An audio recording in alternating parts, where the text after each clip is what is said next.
Shalom, shalom, Israel. It's your brother Yael coming to you again with another quick video.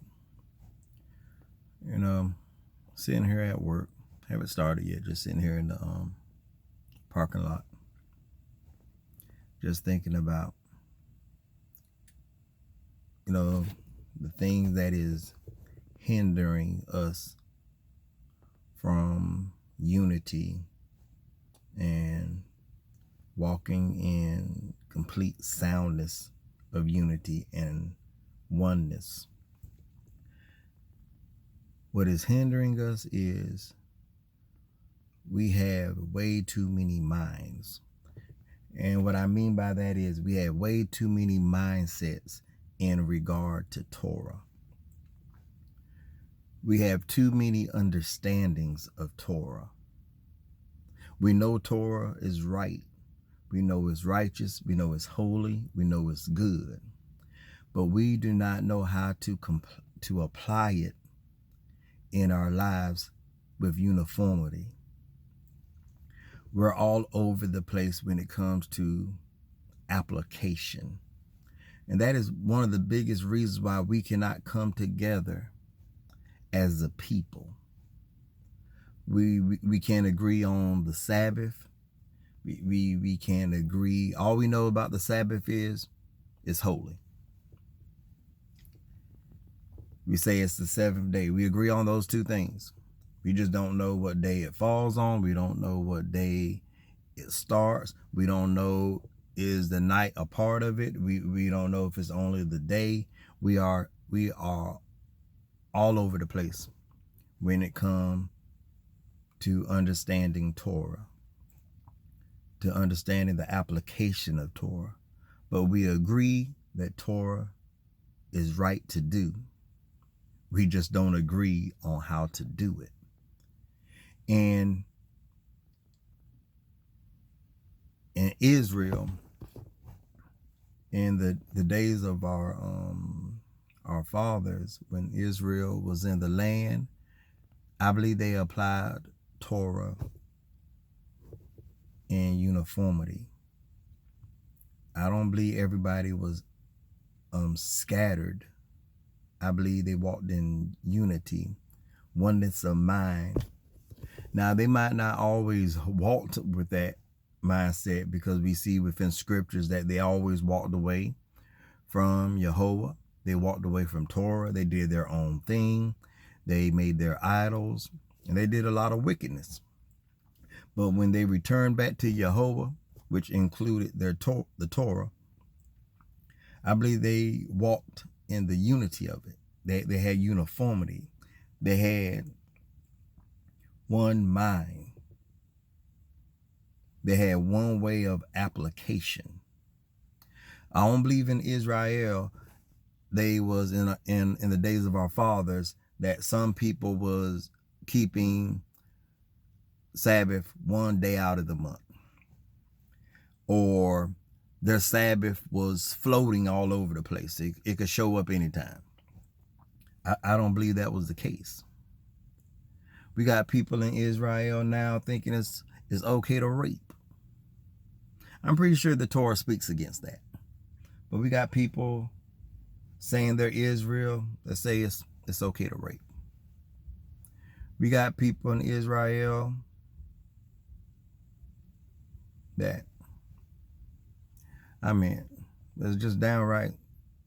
Some of our brothers and sisters in Israel make Israel look crazy. And I'm just being honest. Some of our people make us look crazy. And it's because we lack wisdom, knowledge, and understanding of Torah. We lack wisdom, knowledge, and understanding of who Jehovah is. The only thing we understand is Jehovah is our God. We understand Torah is right. We understand that we are Israel. We understand that the Sabbath is right. But then when you ask us to come together to share our understanding of those things, you will be very surprised and shocked how people will explain those things, their perception of it, their understanding of it, what is relevant, because we see it all over on social media. We got some people in Israel, their core understanding of culture, Torah culture, is multiple wives. Who is Esau? Clones. They're talking about clones. They're talking about UFOs. They're talking about everything. They talk about every other book except the 5 books where Jehovah speaks. Jehovah speaks through the prophets, but in the Torah, the 5 books of Moses, Jehovah gives us his teachings on how he wants his people, how he wants us to live our lives, how he wants us to relate to one another, and how he wants us to relate to him. But for some reason, today, our minds is all over the place. We're thinking about whatever we choose to think about. We focus on whatever we choose to focus about. A lot of people who I deal with who say they're Israel, I'm going to be honest, Torah very hardly flow from their lips. They endorse other works. They endorse other books. And I have nothing against other books, but the foundation is Torah. Do not make another book your foundation if you say you're Israel. It doesn't work that way.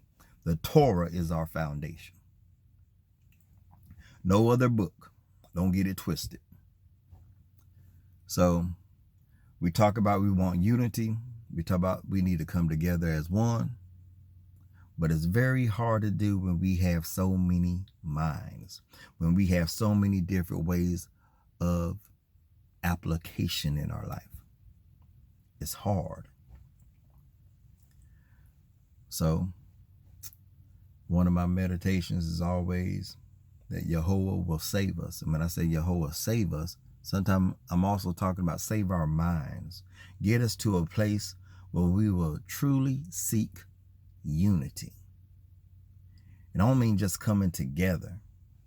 I mean coming together and applying Torah the same way. So there's no confusion. Meaning I could go to another state and do Torah with another brother because we're all doing it the same way. We're all applying the Torah the same way. That is our constitution, the Torah. And I just believe, I believe that Israel in the days of our fathers, when we look into the scriptures, they had uniformity. Only one tribe went to another tribe's land and found out they was keeping Sabbath on a different day than what they was keeping it. Some people wore fringes, other people didn't. Now me, I believe the fringes, this is me. I believe their fringes, their tzitzits, had uniformity. I know some people that believe the fringes probably was different according to what tribe you were. And I can see that. I can understand somebody's reasoning on that. But I believe when it comes to Torah law, I believe it was uniformity in Israel. I don't believe we had scattered minds. I believe everybody knew when the Shabbat was. Everybody knew when it started. Everybody knew they had to wear fringes. Everybody knew it wasn't okay to rape. Even though people did it, they knew the Torah spoke against it. Even though people made idols, the Torah spoke against it. But for some reason, here and around the world, Israel has too many minds. And since we have too many minds, it's a very hard thing to come together as one. So that's all I wanted to share at this time. This is your boy Yael. I got to get in here, clock in, and make this paper. Anyway, y'all be blessed.